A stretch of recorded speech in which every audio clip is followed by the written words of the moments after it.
E nesse momento eu convido agora, né, os nossos convidados, né, o Alexandre Santos e a Edelgard Angel, que vão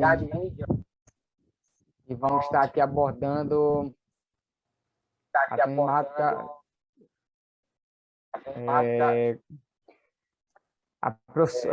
deixa eu ver aqui, que eu estou...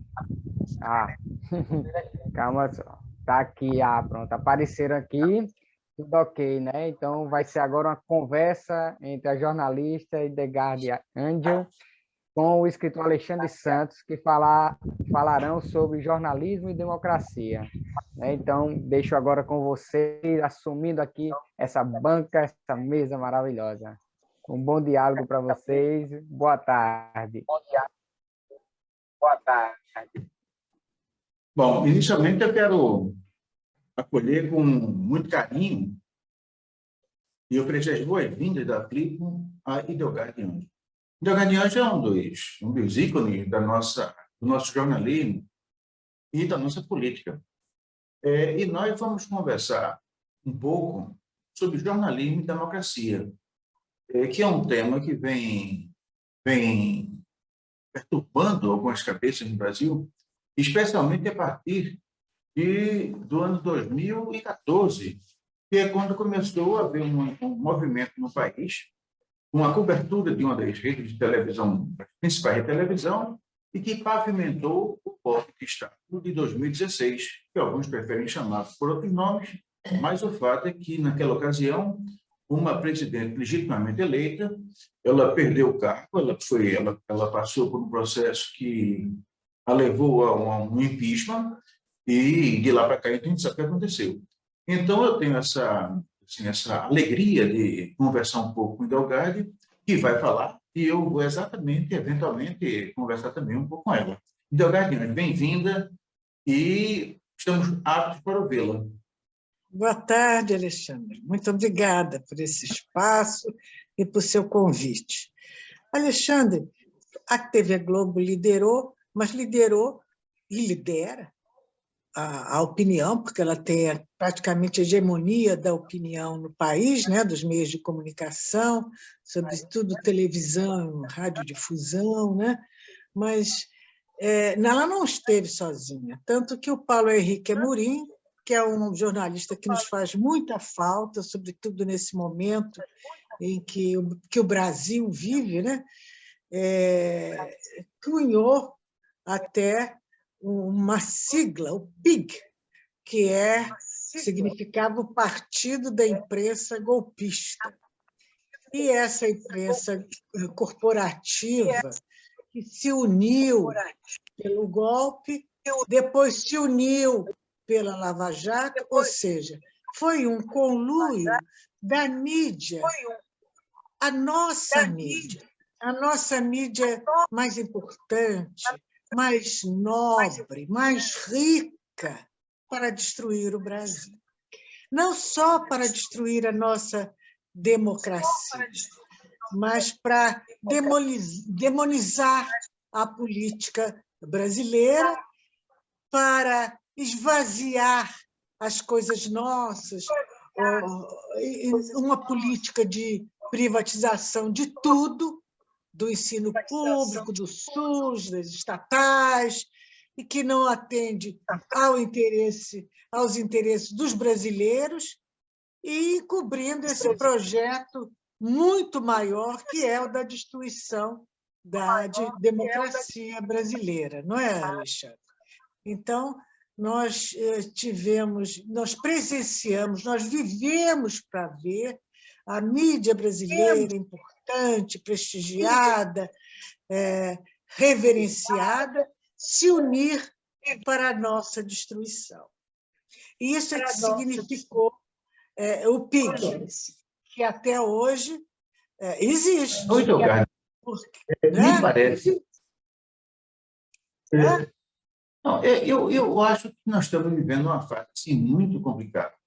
Porque, de um lado, nós vemos assim, a grande imprensa ela tem um lado. Né?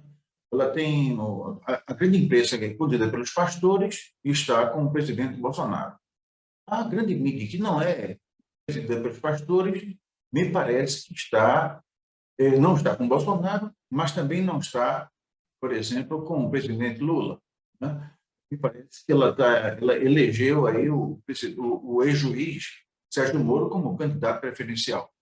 Eu não sei se eu estou enganado, mas até onde vai o meu conhecimento, a imprensa ela ou deveria ter candidatos de apoio aberto, que naturalmente ela tem o direito de ter um candidato, uma empresa pública qualquer, mas ela não poderia omitir informações e muito menos manipular informações. Me parece que é exatamente isso que vem ocorrendo. Então, de um lado, nós temos uma mídia que, pela seleção das notícias, pela forma como apresenta as notícias, ela tem um lado, e infelizmente esse lado não é o nosso, e de outro nós temos as redes sociais completamente tomadas por uma confusão, uma lameada por questão das manipulações desses fake news, dessas notícias rápidas que mentem de forma deslavada, e o pior de tudo é que autoridades públicas, entre as quais se insere, por exemplo, o presidente da República, dizem que essas mentiras deveriam ser no vasto campo da liberdade de informação. E eu queria que você opinasse um pouco, contasse um pouco para a gente sobre essa maluquice que nós estamos vivendo. Quer dizer, a grande imprensa está bombardeando a população com fake news, que esse é um fato de fake news, ou de notícias deturpadas, e de outro, vamos dizer assim, a mídia das redes sociais bombardeia, essa de forma aberta, com informações deturpadas, com as famosas fake news. Como é que o cidadão, como é que o homem comum fica dentro dessa situação? O homem comum no Brasil, ele é o dominado, né? E todas essas estratégias, todos esses movimentos da mídia são para dominar, né? Dominar o seu pensamento, dominar a sua posição política, a sua opinião, dominar os seus sentimentos, né? Então, isso que a gente vê agora, a turma do Bolsonaro fazer, divulgando mentiras, é que ela chega à apoteose da farsa. Mas a farsa na mídia sempre existiu.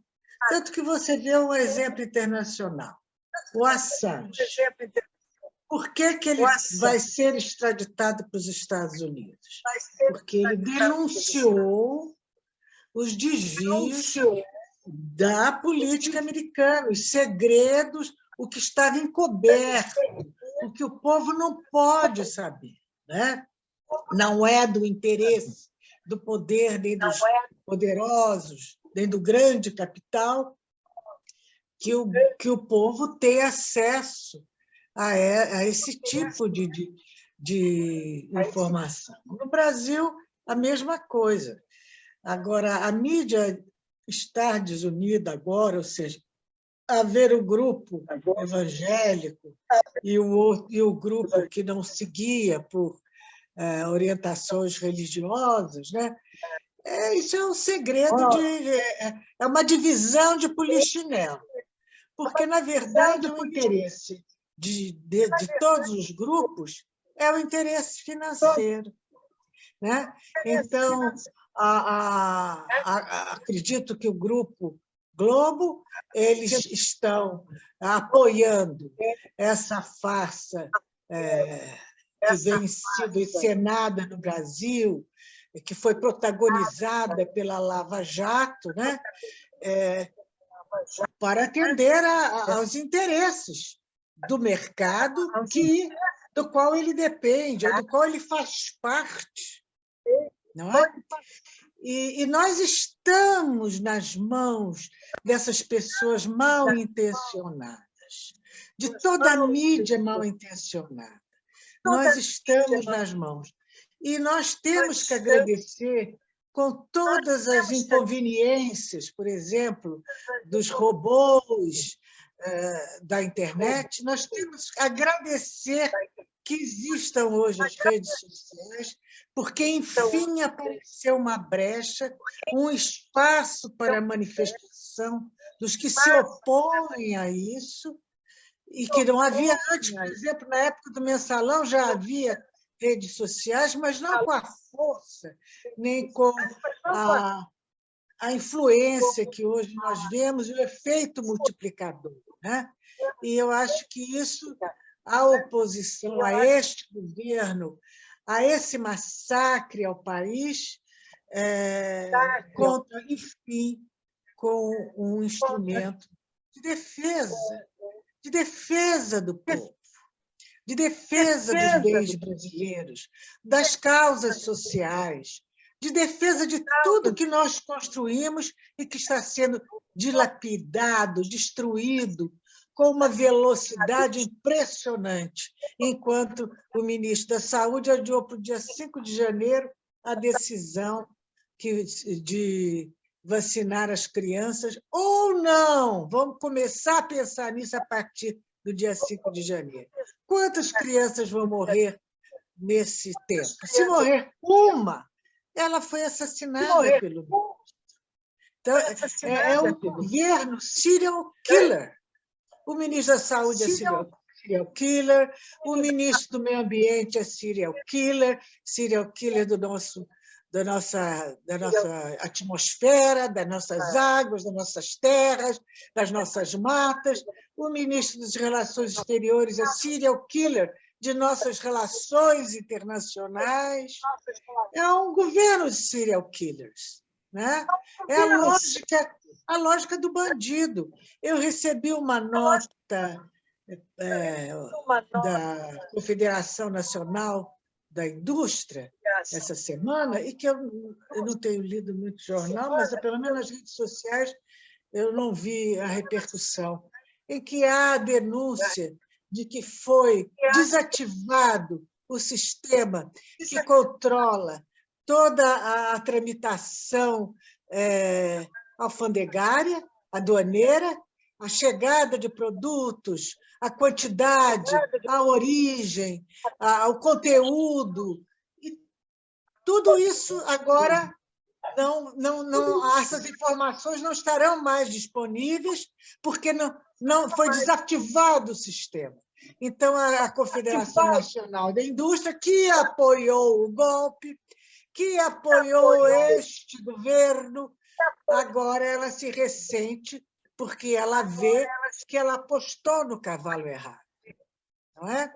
Apostou no cavalo errado. Porque isso prejudica a indústria brasileira. Como é que você vai lutar contra o contrabando? Não, e uma coisa que você falou é que não é como se assim houvesse uma camisa de força que nos envolvesse a todos. E um episódio, não sei se você percebeu, na CPI do genocídio, houve, simplesmente não poupou ninguém. Né? Indiciou Bolsonaro, indiciou Mandetta, indiciou, enfim, foi uma coisa. Mas, quando a gente começa a observar direitinho, ele poupou alguém. Ele poupou, por exemplo, o Paulo Guedes. E Paulo Guedes é uma figura que, do ponto de vista do genocídio, ele é tão culpado quanto foi, por exemplo, o Pazuello. Porque se muitas pessoas morreram e não tinham a vacina, muitas morreram e contraíram o vírus porque foram forçadas a procurar emprego, porque o Paulo Guedes se recusou a cogitar a possibilidade de dar um suporte financeiro que permitisse às famílias manter-se um tempo em casa. E eu lembro que a história conta que na Alemanha nazista, quando houve o julgamento de Nuremberg, uma das pessoas que esteve no banco de réus foi o ministro das Finanças de Hitler, que era o Walter Funk. Não sei se você... Então, nós estamos numa camisa de força. E essa camisa de força é uma coisa tão séria e as pessoas elas ficam cegas. Há 10 anos atrás, 12 anos atrás, 15 anos atrás, o mundo, nem eu nem você, mas muitas pessoas no mundo, a maior parte das pessoas, apoiou, por exemplo, a invasão dos Estados Unidos ao Iraque, porque, segundo a mídia, segundo a versão plantada e repercutida pela mídia, o Saddam Hussein dispunha de armas de destruição em massa. Houve invasão, morreram 500 mil iraquianos e nunca se descobriu nenhuma arma de destruição em massa. Então, realmente, é como você coloca, você tem que fica, a gente olha para um lado, não, aí a gente começa a ver que a verdade está sendo manipulada, olha para o outro, a mentira vem sendo veiculada como sendo verdade. E a gente ficamos assim, por exemplo, eu não sei, você não sabe, mas uma das pessoas que me orienta em termos de informação é você. Eu sou seguidor de uma das redes sociais e soube, por exemplo, do assassinato do capitão do Exército José Wilson da Silva, o Tenente Vermelho. Eu só soube porque você informou na rede social. Isso é uma coisa que, então, nós temos que saber a quem seguir, a quem acompanhar. Eu não sei se a gente pode formar, talvez, uma espécie de rede de informação que nos livre também nas redes sociais de cair nas mãos dos vendedores da palavra. Eu acho que eu sou um instrumento da verdade, mas eu não estou sozinha, nós somos também muitos. Assim como eu veiculei essa notícia, porque alguém me enviou essa informação e eu tive a disposição, o interesse e a urgência de divulgar esse fato, né?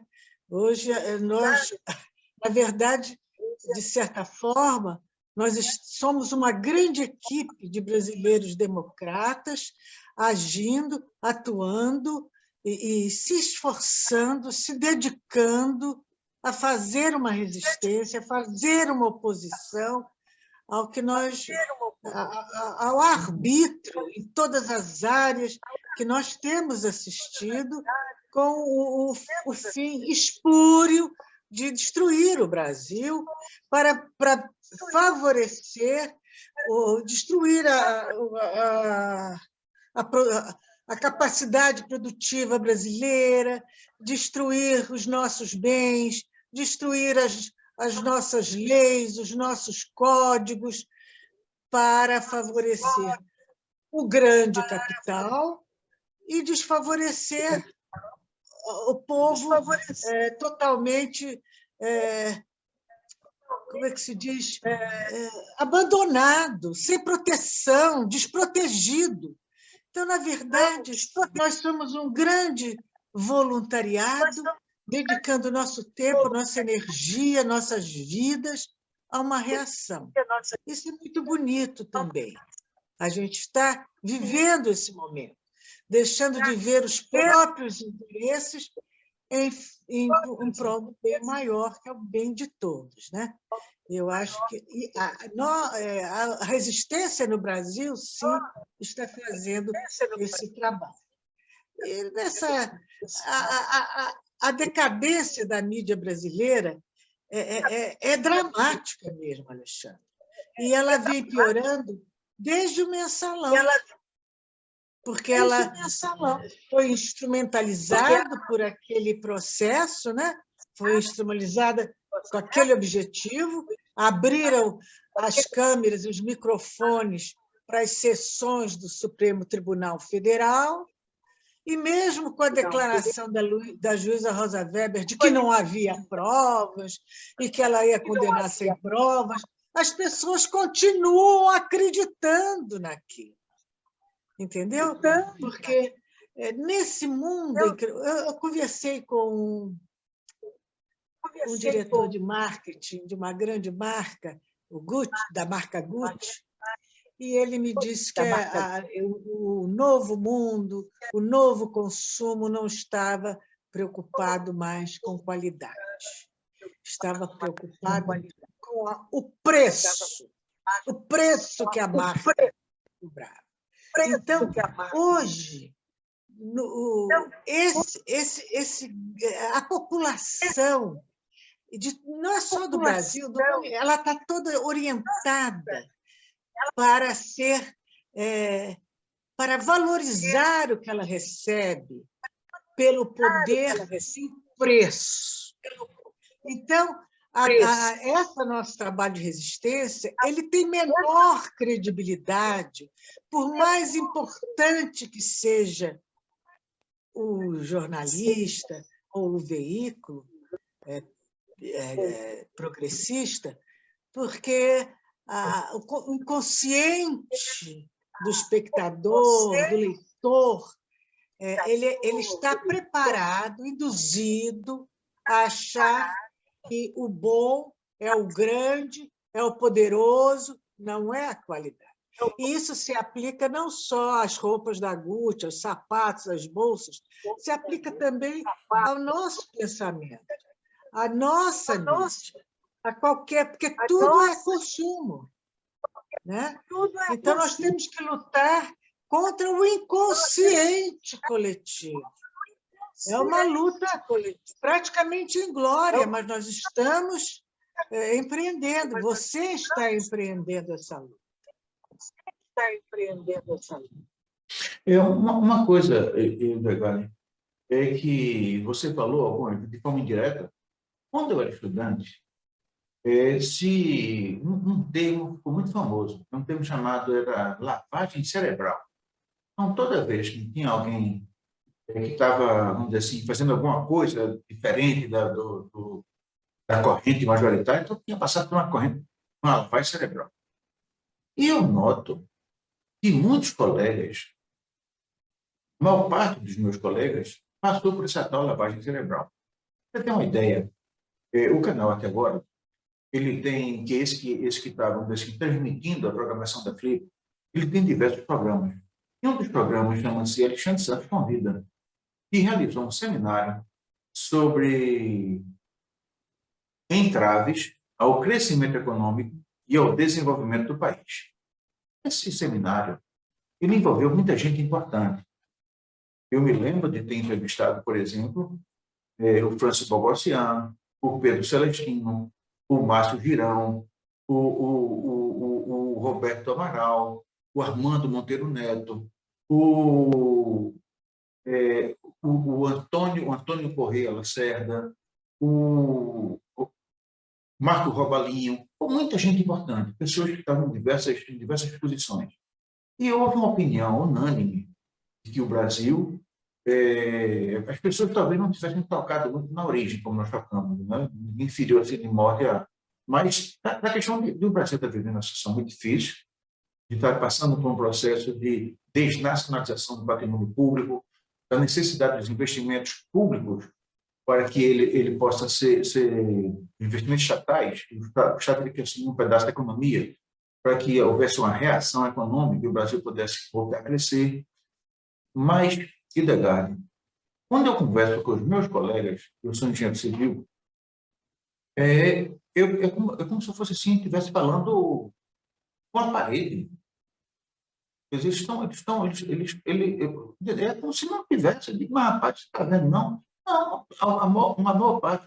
Quer dizer, os meus colegas engenheiros, eles foram treinados a não pensar. Não pensar. É como se, quando alguém fala assim, não, o engenheiro tem que aprender assim, tem que fazer, colocar um tijolo em cima do outro, ver se está aprumado, se está nivelado, se a temperatura está certa. Mas quando a gente começa a falar em relações sociais, em filosofia, em sociologia, em política, em história, em geografia, é como se fosse um crime. E aí eu fico pensando, será que a gente tem chance de sair disso? Porque nós temos que colocar as pessoas para pensar, para fazer elas pensarem por que elas estão nesse ponto. Eu costumo falar muito, viu, Degali? Mas juro que vou falar somente Não, isso. você está falando muito bem, coisas necessárias, e a gente tem que discutir isso que você está trazendo, né? Você fala dos seus colegas engenheiros. E quantos colegas meus, jornalistas, que hoje nós estamos execrando, mas que são legítimos intimamente no que eles dizem, porque eles acreditam, porque eles pensam com o aquário da sua redação. O aquário é o local onde fica o editor, chefe, onde ficam as cabeças da redação, né? E o leitor, o consumidor daquilo que veio preparado, vai pensar de acordo com o que lhe é apresentado. Infelizmente, nós estamos vivendo esse momento, essa tristeza. Essa tristeza. É e aí eu falava, uma charge muito famosa, é alguém que está preso por trás das grades e está faminto e está com um graveto tentando pescar alguma coisa. De um lado está um pão e de outro está a chave da cela, chave da fechadura que tranca a cela. E o esforço do preso é para pegar o pão e não a chave. E alguém diz, bom, se ele pegasse a chave, ele estaria liberto, inclusive para pegar o pão. Mas ele está tão combalido do ponto de vista emocional, está tão combalido do ponto de vista físico, que ele pensa apenas na sobrevivência. E aí é onde surge uma preocupação minha, que eu quero a sua opinião. Nesses últimos dias, esses últimos 15 anos, o presidente Bolsonaro ele conseguiu aprovar uma medida provisória do calote, que vai, a partir de um calote de dívida pública, viabilizar o pagamento de uma assistência, de uma verba assistencial que vai dar, me parece, que R$ 400 a algumas pessoas. Será que isso, eu acho que a Delgado que saiu do ar, eu acho que ela vai ter que voltar. Bom, mas eu estava dizendo que esse tipo de comportamento do governo é nitidamente um processo eleitoreiro. Ele fez isso para tentar comprar o voto de algumas pessoas. Não tem, onde vai para o conhecimento, não vem recebendo a divulgação necessária no meio da imprensa. E aí, nesse ponto, a imprensa está sendo cúmplice de um crime eleitoral. Isso é muito perigoso. E quando a gente começa a olhar para trás, a gente começa a ver que a imprensa, em alguns casos, não em todos os casos, mas em alguns casos, ela vem sendo norteada, ela vem sendo conduzida pelos seus anunciantes, o que é muito perigoso, muito perigoso. Eu acredito que nós temos que zelar por uma imprensa livre, uma imprensa que esteja permanentemente disposta a contribuir para a liberdade das pessoas, imprensa livre, mas não para voltando a conectar o áudio, e nós vamos então voltar a ouvi-la, que eu acho Delgado, bem-vinda novamente. Eu dizia o seguinte, que a imprensa ela tem que ser livre, né? Mas ela tem que dar a liberdade dela, e o Delgado caiu novamente. Eu acho que ela teve algum problema com a internet. Mas ela vai voltar. O Delgado é uma pessoa que tem uma história de vida. Para quem não lembra de Delgado, está chegando, não preciso nem dizer, Hildegard Ângelo, filho de Zuzu Ângelo, irmão de Stuart Ângelo. Vamos tratar desse assunto, que aproveito que ela vai achar interessante esse assunto. Fala exatamente de um tempo que ela foi... Hildegard, Desculpe, fui eu mesma quem saí de você, por moto próprio. Mas deixa eu contar uma história que eu queria que você visse exatamente, e é uma coisa que nos afeta. Recentemente, eu assisti um filme, o Marighella, o Carlos Marighella, um filme espetacular. É um filme que, no finalzinho, se mostra o assassinato do Marighella, Carlos Marighella. E ele é assassinado no interior de um automóvel, e se descobre que ele não estava armado. Então, não foi um combate, foi um assassinato puro e simples. E o delegado de polícia, o delegado, naturalmente, do filme, e não vamos plantar uma arma. planta arma para dizer que o Marighella não morreu, não foi vítima de um brutal assassinato, de uma execução pura e simples, mas teria sido morto num combate. E aí, evidentemente, que naquele tempo a imprensa fazia exatamente o que o regime queria. E a imprensa noticiou que Carlos Marighella morreu num combate, no enfrentamento às forças policiais. E se foi no enfrentamento às forças policiais, havia, naturalmente, vamos dizer assim, havia uma explicação para ver o que aconteceu. Né? Isso ocorre também hoje em dia. É claro que ocorre hoje em dia. Teve aquele episódio recente, né, de 19 pessoas morreram no enfrentamento com bandidos e polícia, morrem 19 pessoas, todos são bandidos, e nenhum policial foi sequer alvejado. Eu fico imaginando como é que 19 bandidos, assaltantes de banco, pessoas experimentadas no combate, em atirar para lá e para cá, morreu 19. Aí eu queria, esse tipo de manipulação da imprensa, que foi maior no passado, mas que continua até hoje, o que é que explica isso? Será que é a força do anunciante e do HD? Alexandre, para ser mantida a ditadura, para justificar que no final foram mais de 20 anos, 21 anos de ditadura, naquela época, foi em 1970 e quanto que morreu o Marighella, eles precisavam cultivar o medo do inimigo interno. Eles precisavam exibir a aura de heróis, heróis corajosos, protetores, arriscando suas vidas, quando era o contrário.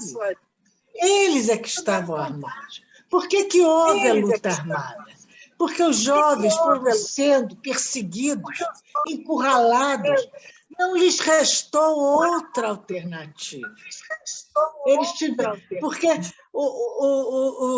eles tinham os argumentos para a discussão, mas o poder não queria argumentar. Ele tomou o poder pela força. Ele tinha que eliminar. E mesmo que não houvesse a quem eliminar, eles teriam que criar esses inimigos internos, perigosos. Quando quem praticava o terrorismo era o Estado. Isso está reconhecido pelos documentos do Departamento de Estado americano, divulgados pelo Assange, pelo Wikileaks. Quem praticava, os Estados Unidos chamavam o que nós vivíamos aqui de terrorismo de Estado. Os jovens foram proibidos de estudar, de se reunir, de sair, de tudo. E eles eram jovens idealistas, com todo vigor e energia. O Marighella ficou adulto, ficou velho, mas ele era jovem, porque todo idealista é jovem. Todo idealismo alimenta a sua energia, o seu potencial de coragem, de destemor. Né? E foi o que vimos. Eles optaram pela luta armada com muita oposição interna nos próprios grupos. Um antigo companheiro do meu irmão, me disse que ele foi contra a luta armada, mas se submeteu ao desejo da maioria do grupo, porque eles também tinham a sua disciplina interna. Então, é isso. Na verdade, quem criou a oposição, quem criou a reação, foi o próprio poder dominante, porque a ele interessava. O poder soltava bombas e incriminava os jovens. Depois você ficava... Como o próprio atentado do Rio Centro, era para incriminar a resistência àquela ditadura. E eles tiveram a má sorte da bomba estourar no colo de um capitão. Não é? De um capitão. Aquele episódio, me parece que foi um dos poucos, então, foi talvez um dos primeiros, assim, a ruptura de alguns jornalistas em relação à censura, aquela camisa de força da censura. Eu lembro do Pasquim. O Pasquim, na época, eu era estudante ainda, eu estava no final do meu curso, e o Pasquim mostrou uma cobertura que eu achei nunca mais visto daqui. Ele mostrava a fotografia do sargento, uma tarja preta no colo do sargento, e de forma assim, muito irreverente, o Pasquim questionava, a julgar pelo tamanho da tarja, se imagina o tamanho da genitália deste bandido. Olha, eu nunca vi um negócio desse. Foi no colo do sargento, não foi no colo do capitão, não. Foi o sargento. Então, esse negócio era impressionante. E aquilo por que ficou desmoralizado?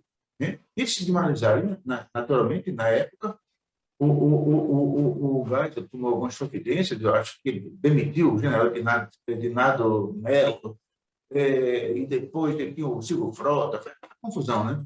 Mas esses caras, agora, tudo isso, vamos dizer assim, de alguma forma, com a cumplicidade da imprensa, de parte da imprensa. Mas hoje a gente vê, por exemplo, o 247, hoje a gente vê, por exemplo, a mídia ninja, hoje nós vemos o próprio canal, que agora tem dado uma contribuição com relação a esse tipo de rebeldia. Mas quando a gente olha em volta e vê, por exemplo, a Globo News caçar a palavra de um analista político, porque estava dizendo que aquelas pesquisas apontavam para a vitória do primeiro turno do presidente Lula, eu fico um pouco triste. E olha que eu tenho muitos amigos na Rede Globo, mas eles, com relação a isso, estão uma coisa completamente errada. Né? Mas eu fico realmente entristecido. E eu sei que não é parte, eu sei que isso não é o profissional. O profissional ele faz a matéria dele, mas quando chega na redação deve haver algum tipo de, sei lá, mexe para aqui, puxa dali, publica isso, não publica aquilo, não sei exatamente como é que é, Idegard. E você que viveu muito tempo, sei que você viveu viveu e vive, né? Nesse, vamos dizer assim, numa parte mais íntima da imprensa, talvez você possa nos dizer exatamente quando é que a gente pode desconfiar. Eu lembro também que houve um tempo, e você deve lembrar muito bem, eu não sei se era a Folha de São Paulo ou o Estado de São Paulo, mas toda vez que havia uma notícia censurada, no lugar da notícia, ele botava lá uma tarjazinha e colocava lá um poema. Não sei se você lembra desse. E além de saber, aqui houve uma censura. Era o Estadão, receita de bolo, repetia foto de livros. Mas você sabe de uma coisa? O nosso problema, no momento, é conseguir retirar esse lodo de Brasília. Né? Mas nós teremos sempre um grande problema da narrativa, que é a narrativa que vai ficar para a história. Você veja, você falou do Silvio Frota, que foi comandante do Exército aqui no Rio, né? No Sudeste. O contato que a minha mãe, que nós tivemos, o único militar daquele momento que se mostrou generoso e sensível foi o Frota. O general Silvio Frota, que nós não conhecíamos, recebeu a minha mãe conosco em sua casa, quando mamãe teve a denúncia telefônica, anônima, de que o Stuart estava sendo torturado e queria ser morto e que ele estava na Barão de Mesquita. Nós, lá no quartel da Barão de Mesquita, nós conseguimos, através de uma professora do Stuart, que conhecia a mulher do Silvio Frota, acesso ao Silvio Frota. Ele nos recebeu, ele nos levou ao quartel, Eu, na época, namorava o Francis Bogossian, que você conheceu, que é meu marido, e eu fui no carro do Francis, a mamãe foi no carro da frente do Silvio Frota. Quando nós chegamos na porta do quartel, o porteiro lá, o sentinela, não permitiu a entrada do carro do Francis. A mamãe ficou muito indignada, reclamou com o general, então, autorizou, falou para o Francis: jovem, escute uma coisa, o seu é o primeiro carro civil que entra aqui nessas circunstâncias. E nós entramos. E a mamãe fez toda a revista de uma ala do quartel, e tudo muito arrumado, praticamente não havia presos. A mamãe chegou a perguntar a um preso se ele tinha visto o Stuart, as portas estavam abertas. E quando a mamãe se retirou, nós nos retiramos com o general, terminou essa revista, a mamãe falou para o general: general, prenda o seu oficial no dia. Por quê, dona Zuzu? Porque ele é muito incompetente. O senhor acha que eu vou acreditar nesses lençóis limpinhos, esticadinhos aqui? E ele teve, digamos, a consideração: não, dona Zuzu, seu filho não está aqui, enganaram. Ele teve esse gesto, não é? Esse gesto. E o primeiro agente do DOPS que falou, que foi o Cláudio Guerra, publicou em seu livro que a ordem para matar mamãe veio diretamente do gabinete do presidente Geisel, que era ele quem dava, digamos, dava a missão de extermínio dos inimigos daqui. Então, quando você vê o grande jornalista brasileiro, que eu não vou citar o nome, contar o contrário, e é um jornalista aparentemente de esquerda, ou quase, ou de semi-esquerda, contar que o Geisel foi um grande estadista na sua biografia, que o Geisel não era aquele alemão feroz, e era. E para isso, o Silvio Frota que era o Geisel.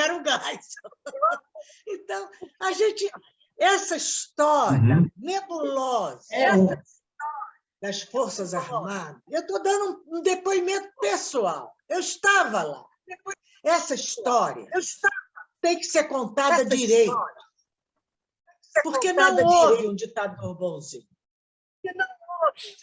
O único ditador bonzinho, que essa história, que não foi bonzinho, porque dirigiu a SNI no período bárbaro, ou pelo menos cumpriu a sua palavra, foi o Figueiredo, na abertura, que disse que juro que farei desse país uma democracia, num discurso redigido pelo Said Farag,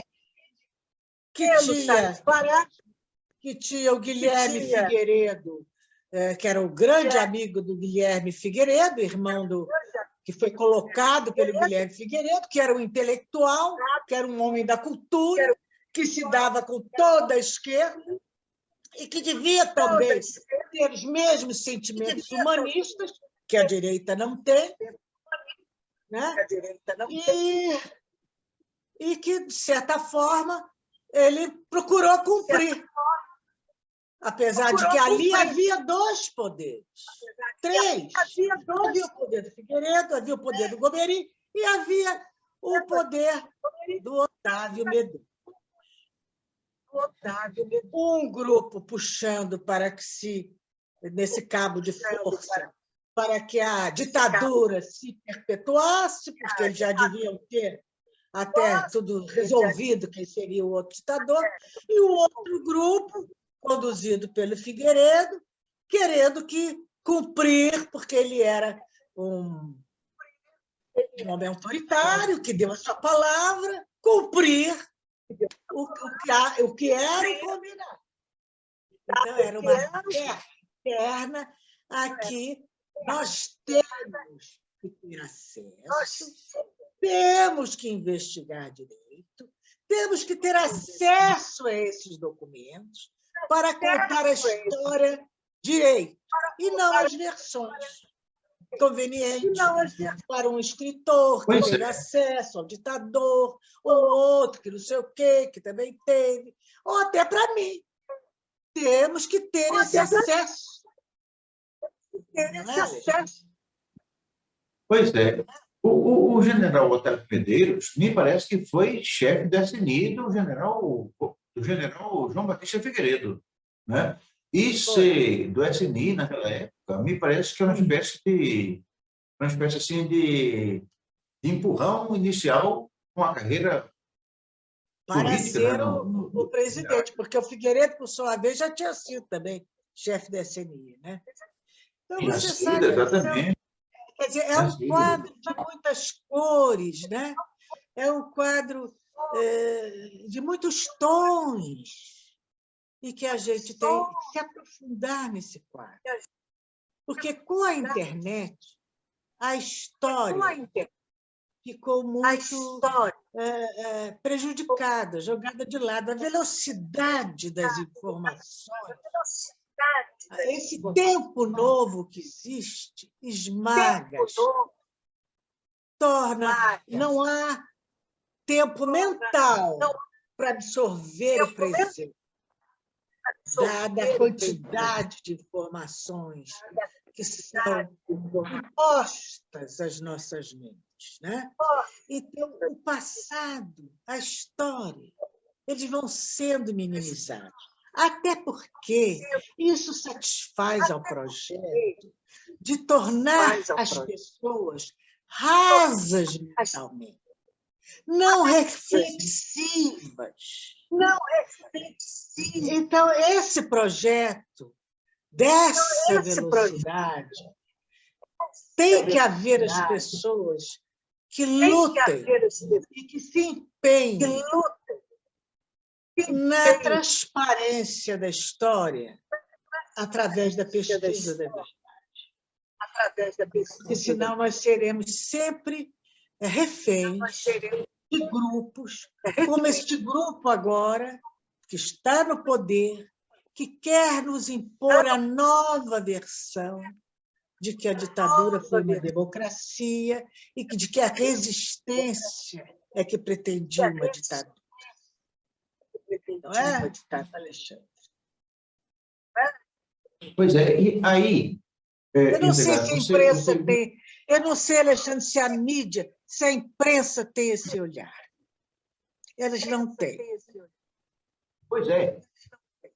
Pois é, e aí, onde eu sou engenheiro, adoro fazer conta, mas tem um amor muito grande pela palavra.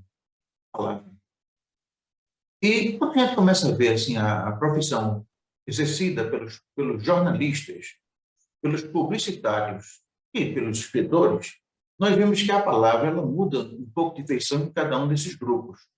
O escritor, e eu me refiro ao escritor que faz ficção, ele faz da palavra um elemento de ficção. E alguém já disse que a ficção está muito próxima da verdade e que se contam verdades a partir da ficção. Eu já fiz isso, né? A gente conta verdades sob a forma de mentira, né? Já fez isso, né? O publicitário, ele usa a palavra para convencer as pessoas, né? Dizem que a ética recomenda que o publicitário não minta. Tanto assim que existe aquela figura da propaganda enganosa. Você diz que tal água é milagrosa e a água é uma água normal, né? Então, isso é um crime, né? A propaganda enganosa é uma coisa... Então, um livro de ficção, ele começa assim: este texto é uma ficção fruto da imaginação do autor, né? Começa assim, dizendo, ele assume que é mentira. Né? Quem quiser acreditar, que acredite. A propaganda já diz que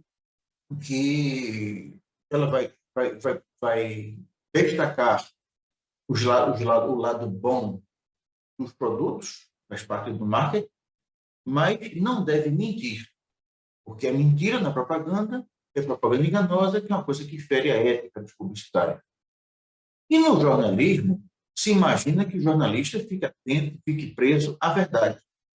Quer dizer, o jornalista não pode inventar um fato.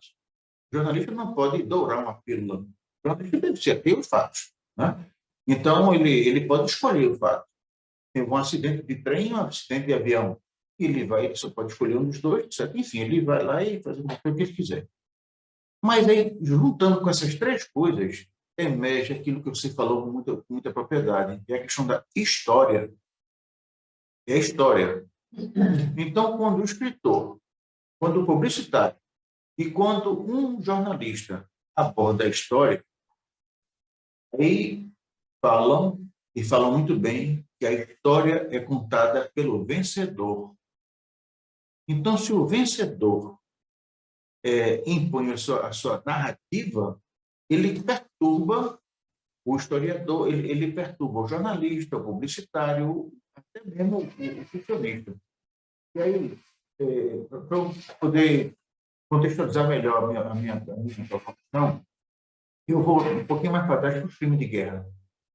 Então, os americanos falam muito no Hitler, falam muito no Saddam Hussein, mas esquecem, por exemplo, que o maior criminoso de guerra que se tem conhecimento foi o presidente norte-americano que autorizou o lançamento de uma bomba atômica sobre 2 cidades japonesas, completamente indefesas, quando a guerra estava decidida. Né? E ninguém fala o nome dele. Truman é um nome que ninguém sabe. Ninguém fala em Truman. Quando se fala nos grandes criminosos de guerra, se fala, não, foi Saddam Hussein, sei lá, foi Ho Chi Minh, foi... Mas ninguém fala em Truman. Ninguém fala, por exemplo, em Churchill, que ordenou a destruição de Dresden, também no momento em que a guerra já estava definida. Mas quem conta a história é o vencedor. Então, como quem venceu a guerra foram os aliados, ele poupa Truman, ele poupa o Churchill de qualquer acusação e concentra toda a carga de virulência e satanizar as figuras que perderam a guerra. Aí eu pergunto, quando a gente vai revisitar a história, existe como recontar a história de modo a restabelecer a verdade? É o caso, por exemplo, que nós estamos tratando do período, desse período autoritário no Brasil, que muita coisa ficou escondida. O assassinato dos nossos jovens está tudo lá escondido. Para Xandri, Araguaia, mas lá sabe que se morreu, sabe que houve um massacre. Você, como é que é esse processo de se resgatar da história o lado verdadeiro? O Alexandre, você está falando, eu estou lembrando do belíssimo desfile da Mangueira, que recontou a história do Brasil. E que expôs lá o Duque de Caxias, o Conde de, os falsos heróis, né? Que expôs lá os nossos ditadores, e todo o enredo brasileiro de reações, o Almirante Ney. É lindo e eu até desfilei representando as famílias dos mortos desaparecidos, né? E mesmo que eles não queiram contar, a cultura popular conta. A cultura popular, de alguma maneira, ela extravasa a verdade. Né? E agora, desculpe, eu me perdi aqui. Então, eu acho que tem que haver um empenho. Eu vou lhe contar uma história de uma grande mentira contada pela mídia brasileira. Você se lembra do caso Cláudia? A Cláudia Leci Sim. Rodrigues foi atirada de um penhasco. Foi atirada de um penhasco nos anos 70. E, posteriormente, a imprensa, quando ela foi localizada, a versão era, quando fizeram a autópsia, é que ela tinha sido vítima de um crime bárbaro, de um anormal, um crime sexual. E não se falava em droga. Posteriormente,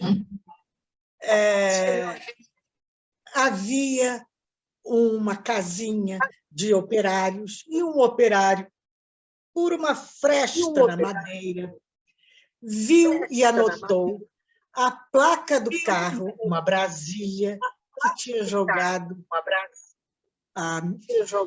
a jovem. Foram investigar de quem era o carro. O carro era do filho de um milionário no Rio de Janeiro. Era Michel Frank, era o nome do rapaz. E eles chegaram, então, ao Michel Frank.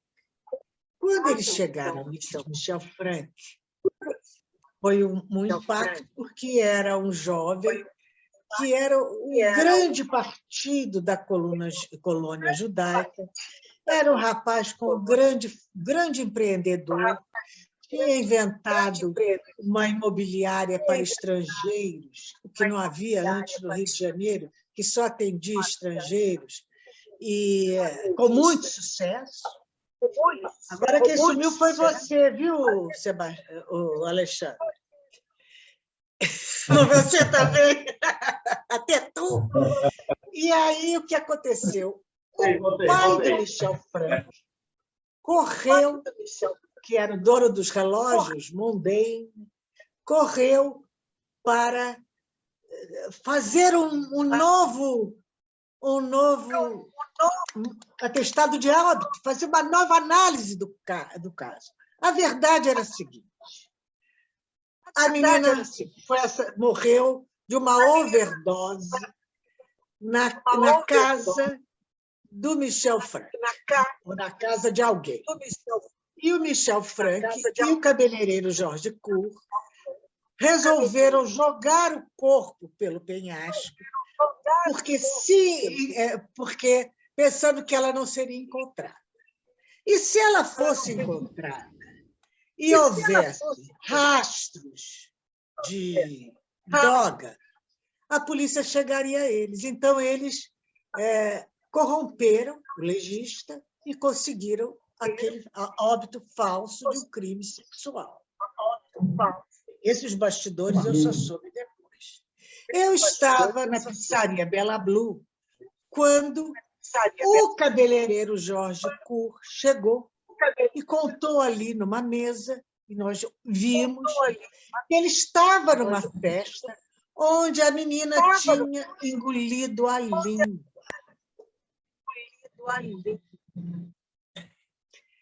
De overdose. Aliás, não foi o Jorge Cour que chegou, não. Foi o dono da Micmac, na época, um francês, que estava nessa festa. Porque você sabe, o tempo passa, você vai mudando. E aí, quando apareceu o nome do Michel Frank, eu fazia uma peça de teatro que era patrocinada pelo pai do Michel Frank. E eu já era colunista do Globo. Aí me telefona o Michel Frank.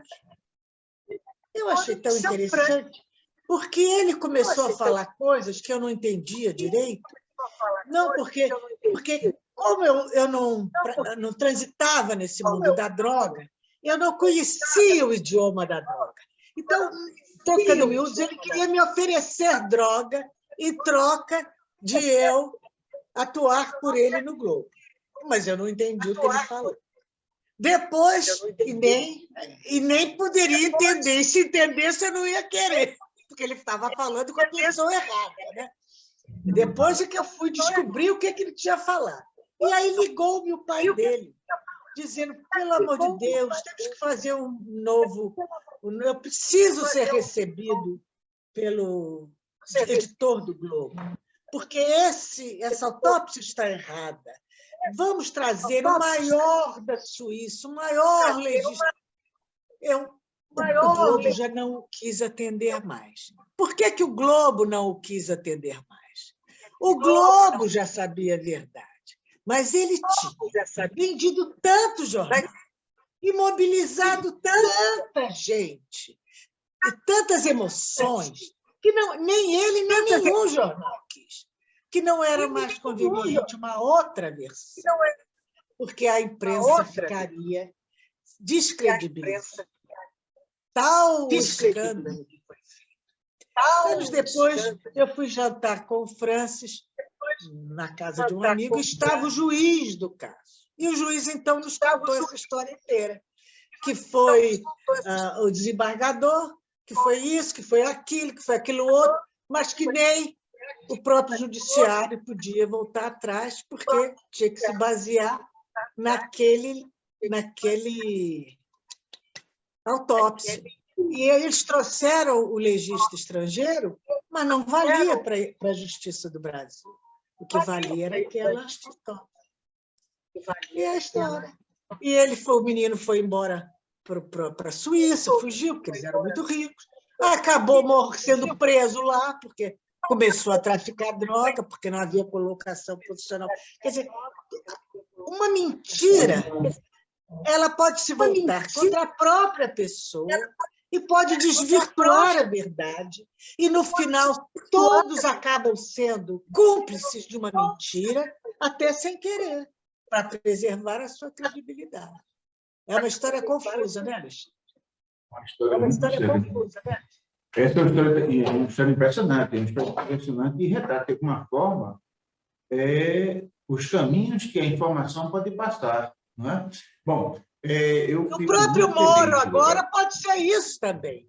Além de você querer atender aos interesses estrangeiros, quem apostou no Moro não pode voltar atrás.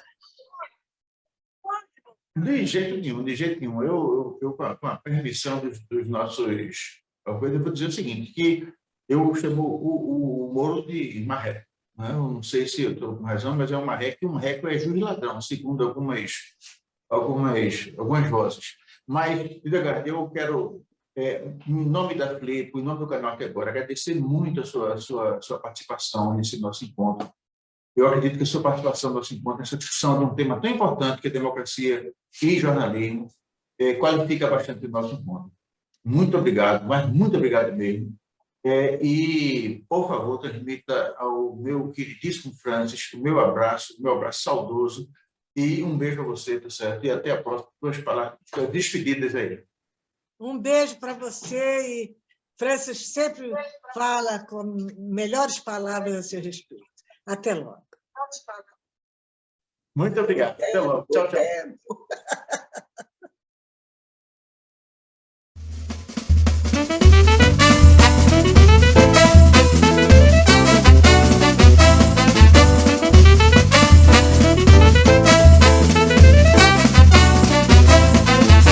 O embalo da Flipo,